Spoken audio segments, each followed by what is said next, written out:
Orchestrator-to-agent architectures are what let us snap together specialized, single-purpose AI agents into one totally seamless user experience. But when we build these enterprise-grade setups, we aren't just plugging in software. We're actually mapping real organizational boundaries directly into our AI systems. So let's dive right into the baseline technical logic of this connection flow, focusing on exactly how an orchestrator agent in Copilot Studio delegates tasks to a specialized target agent. The logic really starts with understanding exactly what the system requires before a connection can even be attempted. Let's transition over and look at the strict rules governing this initial handshake. All right, so architecturally speaking, the technical logic here is completely locked down by strict environment boundaries. Your target agent and your orchestrator, they have to live in the exact same Power Platform environment, no exceptions. Plus, the target needs at least one published version. You literally cannot route to an unpublished draft state. And crucially, you need to explicitly enable connections in the target settings, and you've got to have owner or shared access to even make this handshake happen. Why so strict? Well, it comes down to security and stability. Routing across environments introduces latency and major compliance risks that the Power Platform is built to deliberately block at this tier. Think about a real-world BPO scenario. An external vendor builds an orchestrator, but the HR team's target agent is sitting in a totally different, isolated environment. The result? The connection completely fails. A really common pitfall here is assuming that global admin rights somehow magically bypass these agent-level sharing requirements. Trust me, they don't. With these prerequisites verified, we really need to understand the structural layout of this connection. So, looking at the architecture, your target agent sits safely behind a hard Power Platform environment boundary, talking directly to the orchestrator. The technical logic dictates that every single API call and piece of context shared between the two happens completely within this secure, walled garden.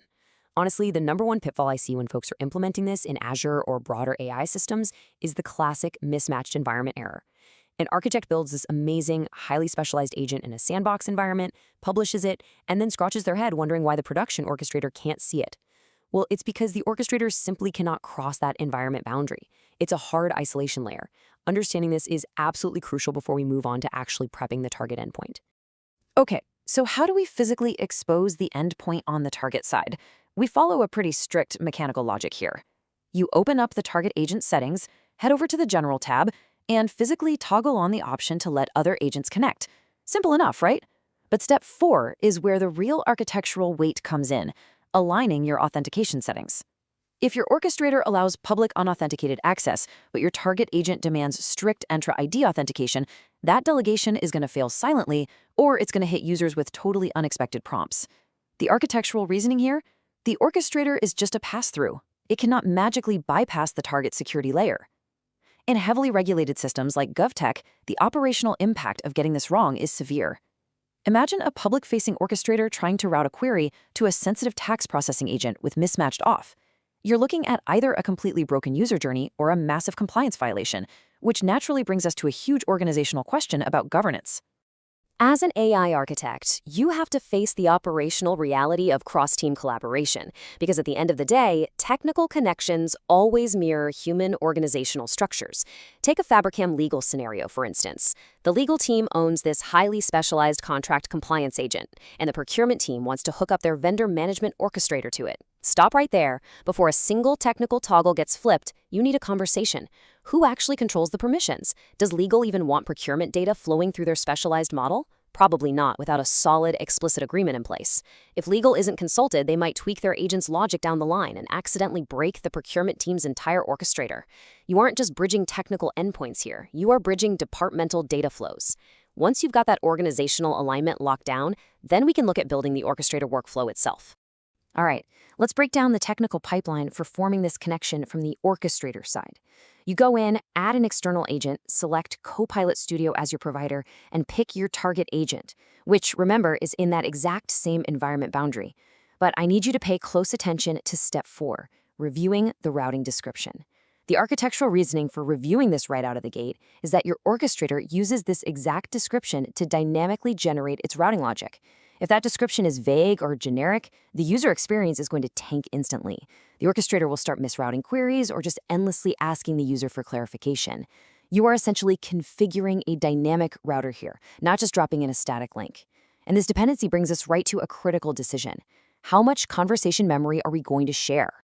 Listen, the architectural impact of passing conversation history, you just cannot overstate it.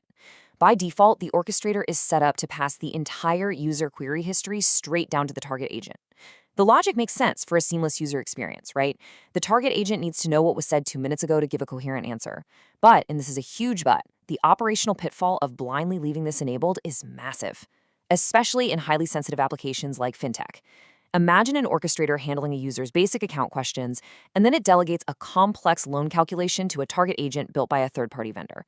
If that history context is left on, you risk leaking highly sensitive prior conversation context straight across the boundary and right into that target agent.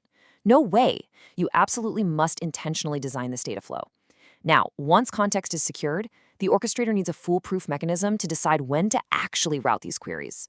So how does it know where to send things? Well, the orchestrator doesn't use old-school static if-then rules to route traffic. Instead, it uses natural language descriptions as a dynamic routing table.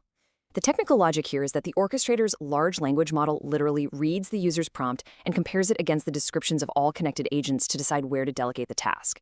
Because of this, you need absolute scope clarity over broad categories. You need strict boundary setting so your agents aren't stepping on each other's toes. And you need query language alignment, meaning you should use the actual words your end users are going to type. The operational impacts of lazy, poor descriptions are pretty catastrophic in the enterprise. If two agents have overlapping descriptions, the orchestrator just freezes. It can't figure out the right path, and boom, your automation value is destroyed. Let's look at a concrete example of how we fix this in practice. When you're tuning prompts at the routing layer, using a broad default description like reviews contracts is basically like casting a massive indiscriminate net. Sure, it's technically accurate, but architecturally, it's dangerous. In our FabricChem scenario, let's say we also have a risk and security foundry agent handling vendor risk. Well, now the orchestrator faces major cross-agent ambiguity. When a user types check this vendor contract, the orchestrator has absolutely no clue whether to route that to legal or to risk. But by optimizing that boundary to specifically say alignment with FabricChem standard liability clauses, we give the orchestrator's LLM a mathematically distinct semantic signal. This kind of precise tuning ensures the delegation logic fires perfectly every single time, keeping the legal agent completely isolated from the risk agent. But here's the catch. While optimized descriptions solve the routing problem initially, they introduce a really unique challenge for lifecycle management. As an architect, you need to be intimately familiar with the concept of configuration drift. See, when you connect an agent, the orchestrator pulls the target's description and creates a static local copy of it. It relies on this local copy for routing, not a live sync from the source. Why? The architectural reasoning boils down to stability. If the legal team suddenly decides to rewrite their agent's description, we really don't want the orchestrator's routing logic to just dynamically change under our feet without the orchestrator maker explicitly approving it. Make sense, right? However, the operational impact in fast-moving industries like logistics can be a real headache. Let's say a logistics target agent gets upgraded to handle international shipping. If the orchestrator maker isn't told to manually go in and update their local static description, those international queries are literally never going to be routed to that shiny new capability. Let's trace exactly how the state management workflow breaks down when a source agent updates. The major architectural pitfall hits the exact second the source agent updates. Imagine the legal team adds some brilliant new capabilities to their compliance agent and hits publish. Since there is zero automatic synchronization, configuration drift happens instantly. The orchestrator is now flying blind, operating on a stale local copy of the routing description. Those new capabilities? They literally exist, they are live at the endpoint, but because the orchestrator's local routing table is totally clueless about them, it will never delegate those specific new queries to the target. It's a silent failure.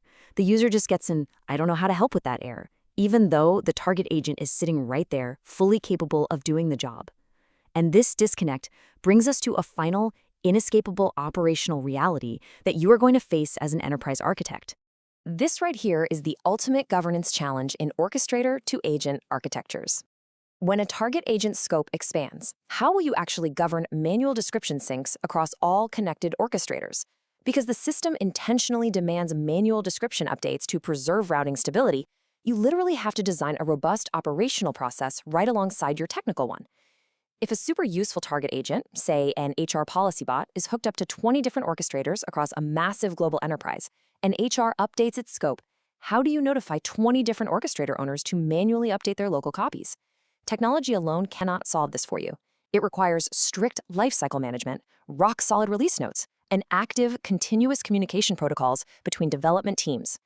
As you go out and design these AI architectures, always remember, managing the human communication around these boundaries is just as absolutely crucial as configuring the technical endpoints themselves.